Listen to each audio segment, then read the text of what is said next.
My name is Diana Mayers. I was 28 years old the morning my mother showed up to a will reading she was never invited to. My parents disowned me at 13, over a scholarship. I said no, and they packed my things into a duffel bag and told me I didn't belong. I hadn't spoken to them in 15 years, not once. My Uncle Harold took me in that same week. He raised me. He built me. And when he died in January of 2025, he left behind 12 commercial buildings, a $23.7 million estate, and a will that named me, and only me, as everything.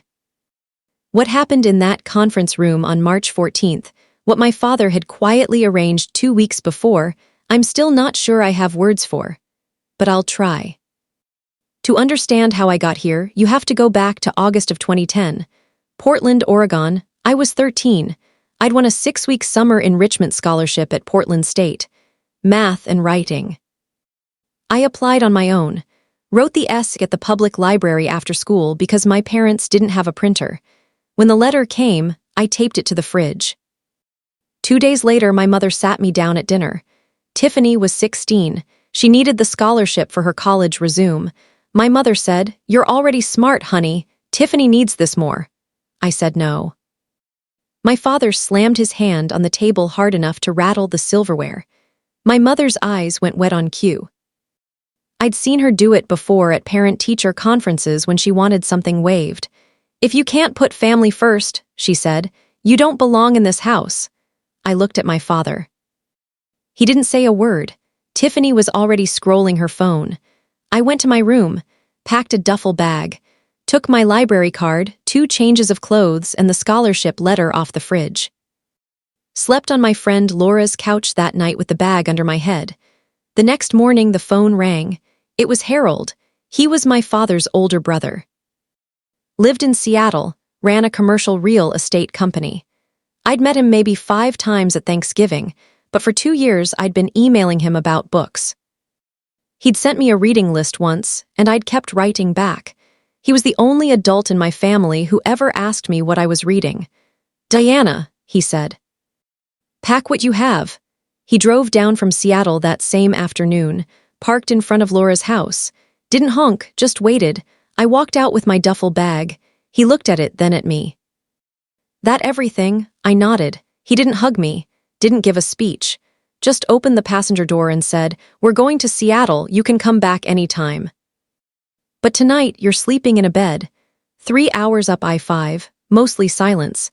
Harold played an old jazz station and didn't ask what happened. About an hour in, near Olympia, he pulled into a diner and bought me a grilled cheese and a glass of milk.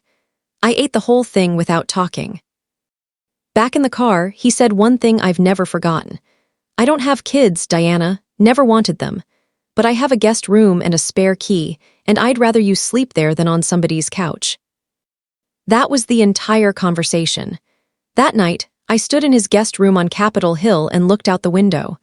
On clear days, you could see Mount Rainier from that angle, lit pink at sunset.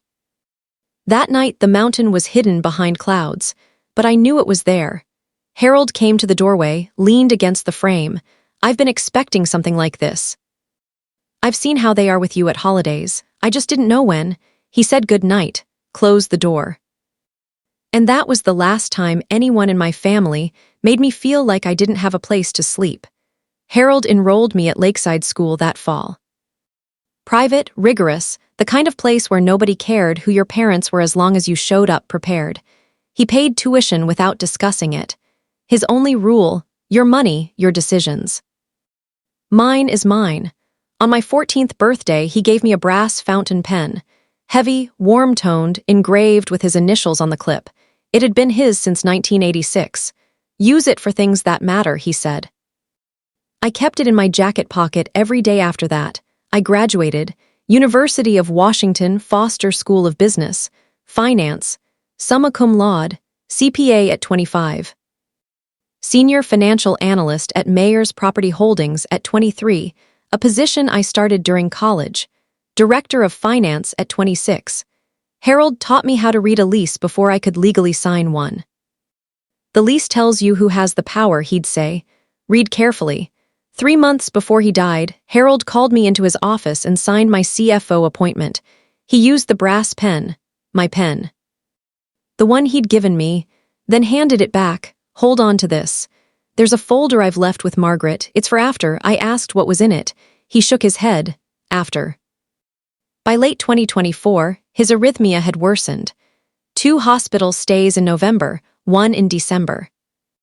I took leave from operations and slept on the couch in his condo upstairs, checking on him every 4 hours the way the cardiologist instructed.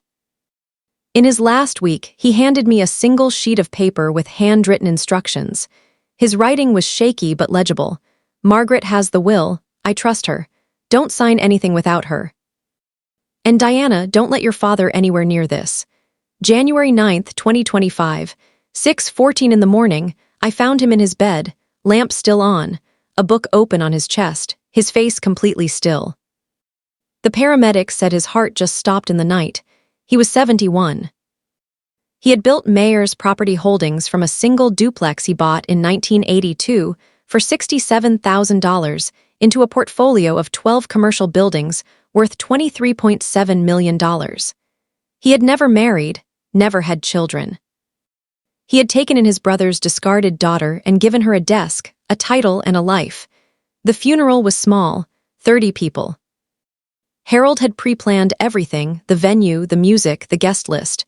My parents were not on it, but my mother and sister came anyway. They walked in 20 minutes late, wearing black. My mother started hugging strangers before she even signed the guest book. Sandra Mayers has a gift. She can walk into any room and make it about her within 90 seconds. She hugged the caterer. She clasped the hand of Harold's property manager and said, "He was such a dear man, my dear brother-in-law." She had met him maybe twice. Tiffany stood near the back holding her phone low, recording a video she'd later post on Instagram. 214 likes. My father wasn't there. Sandra told someone he was working.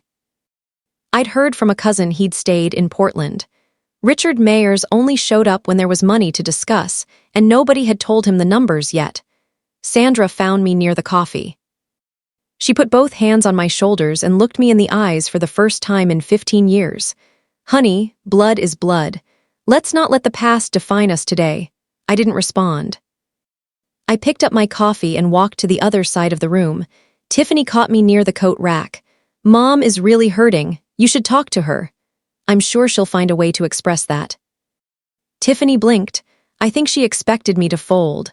On my way out, Sandra pressed a piece of paper into my palm. Her phone number, written in the same round handwriting I remembered from grocery lists when I was 12. That was a mistake. I kept it. 3 days after the funeral, the text started. "Honey, I know things have been hard between us, but family needs to come together right now. We need to talk about Harold's estate." I read it twice. Set the phone face down. 20 minutes later, "It's only right. We're family. We can work this out like adults." Then a voicemail. Sandra's voice, warm and measured. "Diana, sweetheart, call me back. We should do this together." Then, "Your father was Harold's brother. That means something." Harold had a saying about people who suddenly remember your name after years of silence. When someone shows up at the door with flowers and no occasion, check what's behind their back. I forwarded every message to Margaret with a single note, for the file. Margaret wrote back, "Noted." "Keep everything." I did. Every text, every voicemail, every timestamp. The following Friday, I came home at 6:30 to find my parents sitting in the lobby of my building. Sandra was perched on the edge of a bench near the mailboxes, legs crossed, purse in her lap. Richard stood beside her, hands in his pockets, jaw tight, wearing the same flannel jacket I remembered from when I was 12. Richard spoke first. "We just want to talk. 5 minutes." I didn't invite them upstairs. I didn't sit down. I kept my keys in my hand. "There's nothing to talk about. If there's anything relevant, the attorney will contact you. Her name is Margaret Whitfield." Morrison and Sullivan. Sandra's face shifted. A flicker of something behind the warmth, something harder. "Diana, your father is Harold's brother. He has rights. He doesn't. Blood is blood. We're still family." I let that sit in the air between us. 15 years since she'd used the word family in reference to me. 15 years since she'd told me I didn't belong in her house. Margaret Whitfield, I said again, Morrison and Sullivan. I picked up my bag, walked past both of them, and pressed the elevator button. As the doors opened, I glanced back. Richard already had his phone out, dialing. I heard him say, "Frank, it's me, we're going to have to move on this." The doors closed, I wrote down the name. Frank. Richard called him. Friday, 6:45 p.m. Harold taught me, when someone names a person you haven't heard of, write it down. Tiffany went digital. Over the next 4 days, she sent 14 Instagram messages. The first ones were warm. "Hey, sister. Can we talk?" By day 2, Mom is crying every night. Day 3, you're being cruel. Day 4, if you embarrass our family at that reading, you'll regret it. I didn't respond to a single one. Then she showed up at the office, walked through the front door, told the receptionist she was my sister. Security stopped her in the lobby. I watched from the 3rd floor window as she argued with the guard for 6 minutes, then left. That afternoon, she posted a black screen with white text. Some people forget where they came from. Scrolling back through her profile that night, I saw what I'd missed. She'd been building this narrative long before Harold died. Family first captions, group photos where I was conspicuously absent. Forgiveness quotes posted on Mother's Day. She turned our arrangement into content, made herself the peacemaker of a war she'd helped start. I closed the app and didn't open it again. 2 days later, leaving the Morrison and Sullivan building after a meeting with Margaret, I took the stairs to the lobby. I always took the stairs. As I pushed through the stairwell door, I heard a voice I recognized. Richard. Standing near the elevator bank, phone pressed to his ear, talking loud enough that the receptionist was pretending not to listen. "Frank, listen, we just need to file something quick. Undue influence. He was sick the last 6 months. Everyone knows that. We need to get ahead of it before she signs anything." I didn't stop walking, but I heard every word. I went straight to my car, called Margaret, and told her exactly what I'd heard, word for word. She was quiet for a moment. Then she said, "Good, that's exactly what Harold thought would happen." "Open the folder tonight, Diana." I'd been carrying Harold's craft folder for almost 2 weeks without opening it. That night, I finally did. Inside were 3 sections. The first was Harold's personal statement, 4 pages in his handwriting, detailing the full history of his decision to take me in, his observations of how my parents had treated me, and his reasons for excluding his brother from the estate entirely. He'd written it a year before he died.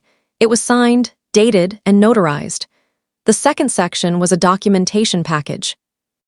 A private investigator's report Harold had commissioned in 2023, containing a full financial profile of my father.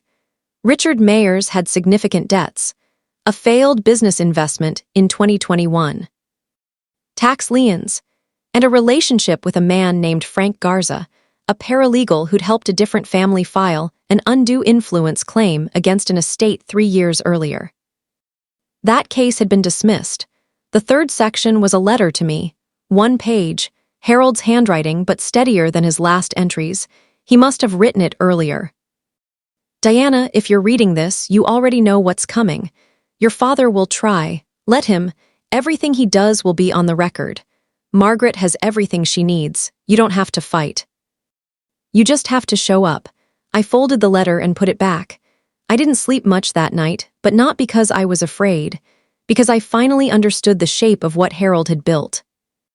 Not just the portfolio, the whole structure. The legal architecture he'd constructed around me, quietly, over years, specifically because he'd known this moment was coming. He'd read the lease. He'd read it all the way to the end. The will reading was scheduled for March 14th, 10 a.m., at the Morrison and Sullivan offices. Harold had structured it as a formal combined event, a celebration of life and executive confirmation, with 47 invited attendees. Lawyers, accountants, auditors, longtime tenants, and representatives from 3 charitable organizations named as contingent beneficiaries. He designed this on purpose, Margaret had told me. He told me his brother would make trouble. He wanted witnesses. I dressed that morning the way Harold had taught me to dress for things that matter. Dark suit, clean lines. The brass fountain pen in my inside jacket pocket. The conference room was already half full when I arrived. Floor-to-ceiling windows facing west. Mount Rainier sharp and white against a clear March sky. My mother was standing near the door. She wasn't on the invite list. But she was there, in a black blazer and heels, chatting with someone she'd clearly just met, laughing at something, one hand on the stranger's arm. Tiffany stood near the window with her phone face down, which was new. My father was seated at the far end of the table, next to a man I didn't recognize but immediately understood.